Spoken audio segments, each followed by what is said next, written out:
नमस्कार, माझं नाव एस कुमार भोयर आहे। मी वनविकास महामंडळ आल्लापल्ली इथून आलेला आहे, मार्खंडा वन प्रकल्प विभागातून। हे सागवानाचं झाड आहे सर, हे फक्त गडचिरोली जिल्ह्यातच होते। खरं सागवान सर, आता सागवानाची एक वास येते। आमच्या गडचिरोली जिल्ह्यातल्या सागवानाची थोडी विशिष्ट प्रकारची वास येते सर, त्याचा गंध वेगळा असतो।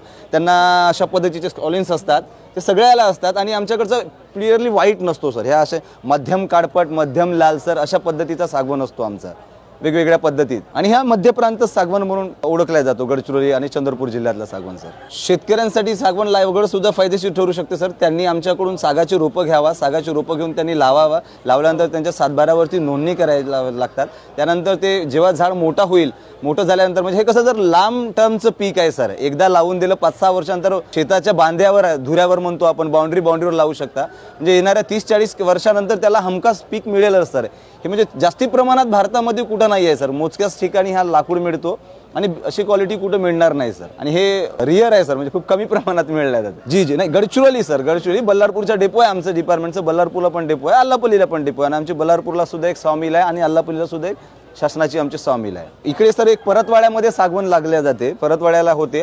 यवतमाळ, विदर्भामध्ये यवतमाळ जिल्ह्यामध्ये पण काही प्रमाणात सागवण होते, काही प्रमाणात नागपुरात होते, थोड्याफार प्रमाणात भंडारा आणि गोंदिया जिल्ह्यामध्ये होते, पण तेवढ्या प्रमाणात नाही सर। आता इकडची माती आणि आमच्याकडच्या मातीमध्ये खूप फरक आहे सर।